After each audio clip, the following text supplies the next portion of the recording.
Okay, so tell me a little bit about yourself and how you got involved in the disability community. Yeah, and good morning, Laszlo. My name is Aleena Garr, and I'm a rehabilitation counselor with Iowa Vocational Rehabilitation Services. Um, it's kind of funny where I am today because that wasn't the initial plan, but I'm very happy to be a rehabilitation counselor. I would say that my journey in working with individuals kind of started when I was in high school. So I worked in childcare, babysitting, things like that. And then when I pursued undergrad at the University of Iowa, I studied psychology. I was still working in a preschool. And I was always kind of in the helping field. And I knew I wanted to go to graduate school. So my background is actually in school counseling. But I definitely feel like my job that I'm currently in uh, found me. I was pursuing school counseling, but my caseload is primarily working with students with disabilities in high school and in college. So um, it definitely aligns with school counseling. And so there's just that focus and lens on academic accommodations, career planning, and some of those things. I think the other piece of it too is that I kind of grew up in a family where I did have relatives with disabilities. And I was kind of just talking to my parents the other day about this, but my great uncle, he was born with cerebral palsy. And he had a very, fulfilling life. He farmed. He worked with my great grandpa, and they made modifications to a tractor before I think some individuals even really knew what modifications were. And these are things that we're doing as an agency now with rehabilitation counseling. And I also have family members from that are blind, and they went through services in our state through the Iowa Department of Blind, and again, so, very fulfilling careers and things like that. So does that kind of give you a good snapshot? Yeah, it really does. So if I could just Yeah. like ask, what sorts of things do you do as a vocational rehab counselor? What's that all about? Yeah, absolutely. And I think a lot of people don't even necessarily know what rehabilitation counseling is. I know when I was in undergrad and grad school, I did not know about this kind of area of counseling, but rehabilitation counseling is really helping individuals with disabilities reach their employment goals to be self-sufficient, to be active citizens, and to live independently, right? So I would say my daily kind of work with individuals is providing pre-employment transition services to high school students. And so working with on workplace readiness skills, self-advocacy skills, work-based learning. So giving students opportunities to either volunteer or get a first-time job in the community. There's also a lot of career planning. So one of my favorite parts of my job is doing career assessments with students. Now, when I'm working with my college students, that's really making sure that they are pursuing education and training that maybe aligns with their interests and their strengths and their abilities, and then making sure that they're getting connected to academic accommodations at the college. And then, of course, my responsibility comes in with the workplace accommodations and helping them get internships or jobs on campus and things like that, and being an advocate for them.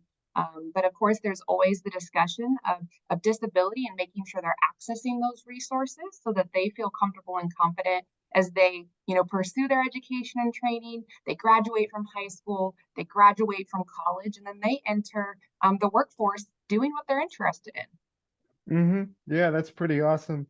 Yeah. My next question is, how do you make sure that people with disabilities, have the tools and resources that they need in order to be successful in like finding, seeking, and maintaining a job? What sorts of things does vocational rehab counseling do in that aspect? How does that make that happen?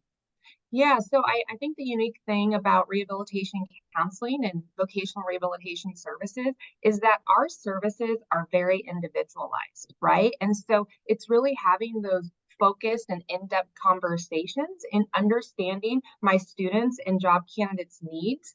And so it's just having those conversations. What do you feel your strengths are? What do we need to work on together? And do you know what resources are available to you, right? And so the beginning stages of a relationship with my students and my job candidates is really identifying what kind of services do you want in this kind of team effort and journey to reach your goals. And so I think it's just really not only educating my students and job candidates, but also creating that awareness so that they know what's available to them to reach their goals, to work in the community and successfully, like you said, obtain and maintain that employment to be self-sufficient.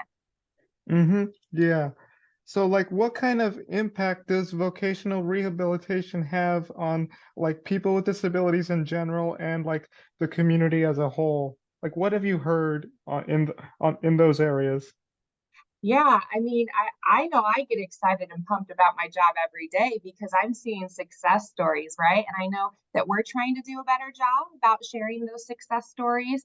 And so, I mean, I know that we're very active in our area high schools. And so we are really trying to do a good job of sharing those success stories of high school students getting their first time paid job and working, with a small business or a larger business, while also talking about what are those, resources that the business or the job candidate or student accessed. I know that we, have not only had success stories with high school students, but also our adult population. And sometimes it's with small businesses or like larger corporations, which is really cool.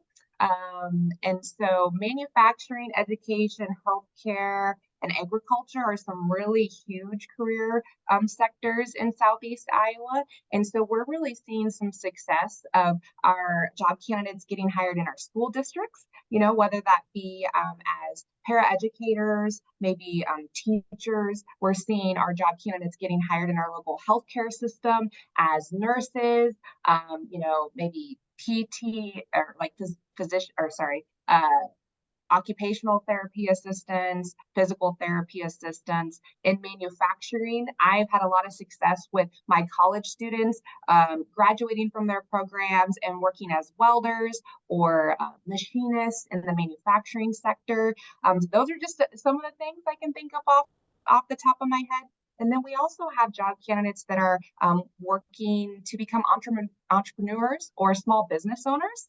So they're going through our self-employment programs in our state. So there's just a lot of really neat things going on. And I know we're definitely trying to do a better job of just sharing all those success stories with the businesses, our high schools, our colleges, our workforce partners, and organizations that we partner with. Mm-hmm. Yeah, so what kind of stakeholders do you closely partner with in your efforts with regards to um, employment, training, and things like that for people with disabilities across Yeah. the state of Iowa? Definitely. And that's a perfect question. It kind of segues into what I was just talking about. So, I mean, on a daily basis, I'm interacting with our high schools, community colleges, universities in our area, because that's predominantly my caseload and working with that population, kind of ages 14 to 23. I do work with adults too. And then our workforce partners. So that would be title partners under the Workforce Innovation Opportunity Act, which I think quite a few people in the disability community are familiar with. And that's legislation supporting that partnership or collaboration with those partners. Small businesses, large businesses, our community rehabilitation programs where we kind of do partner with them for job coaching or supported employment, as well as other providers that provide specific resources or things like that to the disability community. So I have seen in my time in my position, which is I'm coming up on 7 years in 2023, I've seen a lot of increased collaboration and teamwork. So we have a lot of different partners at the table when we are trying to create more services or access. And even when I'm working with my college students or high school students, we may have four different partners at the table to help that student or job candidate reach their employment goals. And so that's been really enjoyable to be a part of over the years and just see that kind of embedding of services and programs and different partners. And when you have a team of people working with a job candidate or a student, the likelihood of that, student or job candidate reaching their goals, I mean, it totally happens, right? Because then that job candidate or student literally has like a team of support to reach their goals. So it's always cool when there's a lot of us involved and we have a success story of someone reaching their employment goals. Yeah. So like my last question here is like how important is it to like tackle the stigma of disability from like an employment perspective? Like, because I know historically people with disabilities have had have had a struggle with, finding, seeking, and maintaining a job, especially in a competitive workforce.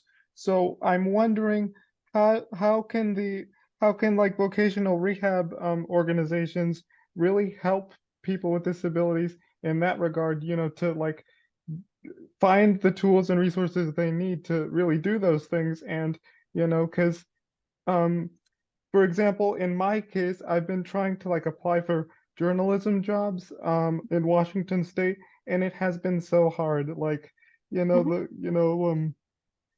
jobs are competitive. The journalism industry is tightly thinned. People are switching careers. So I'm wondering how can vocational rehab counseling help these people in those regards? Yeah, absolutely. So, I mean, I think, we definitely take that dual customer approach where not only do we see our job candidates as our customers, we also see our business partners as our customers. And so I think it's really identifying and understanding our job candidates as well as the labor market information out there and what employers are looking for, and then kind of making those matches. And so vocational rehabilitation agencies provide, again, individualized services to the job candidates as well as free business services to the employers. And so I think there's kind of a dual or kind of multiple lens of creating those partnerships. And so I would say with the employers, it's that outreach, it's that education and helping them understand that we have qualified job candidates and we can pre-screen those job candidates so that we are sending you like our best job candidates. For someone like yourself, if you completed education and training in journalism, then I'm going to look at my business contacts and see, okay, what organizations or employers are hiring and seeking out, journalists or people in that kind of career sector. And then I'm going back to my job candidates and saying, hey, I have some jobs that are perfect for you and what you're interested in. Let's set up a time to maybe meet with the employer. So it's really that individualized one-on-one, I think, networking and connections. And so I think that's what's unique about vocational rehabilitation. Not only do we know our job candidates, we also know our business partners. And the other unique thing is that, you know, I know our state agency, we do have a business service team. And so we're really building those partnerships with small businesses and larger corporations or businesses across the state. And then we're sharing that information so that we can, if a business is located in multiple locations across the state, we can all connect our job candidates to those employers. And we've also set up some unique partnerships where we are sending our job candidates directly to those employers through a referral process and pre-screening so that it really kind of takes out the middle person and we're getting our job candidates directly to the recruiters or the hiring people. And so we've seen a lot of success with that. Does that kind of answer your question or does that help a little bit? Yeah, that helps a little bit. I think it's Yeah. really important to really include people with disabilities in the employment, in the workforce, because they are a vital part of our society.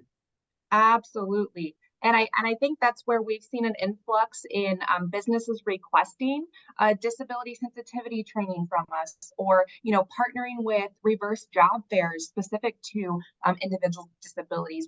We've also been doing meet and greets where we're inviting businesses, whether it be face to face or virtually, like we are today, and then we're connecting those businesses directly to our job candidates. So our job candidates are either coming to those events, or we are joining virtually, and it gives the time for the recruiters and HR and the employer to talk to our job candidates that are ready for work. They're ready to get out there. And so that's been really fun to be a part of some of those events and witness those successes of matching the employers and the job candidates. And I hope we have more of that. And I know we have some upcoming things planned for 2023. So a lot of cool stuff. And something else I didn't mention, we do a lot of work with high school students. And one of the things that a lot of our area offices do as an agency is facilitate summer programming. And I know in our region, we do a 6 to 8 week summer program where we are getting high school students out in the community, where they're doing job site tours, they're practicing, mock interviews with local employers. Maybe they're doing work-based learning experiences, they're building things, they're volunteering. And that has been an excellent way where we have connected our students that have disabilities and are receiving special education services to employers in the community. So they're getting jobs out of it, they're getting internship hours out of it. And so that's been really fun to witness that growth over the years, and being a part of it. So and I think oh man, I think we're in year 4 or 5 now. It might even be more than that, of doing this summer program. So that's been really fun to see that growth over the years. Yeah, that's some really cool stuff that you're doing. Yeah, thank you.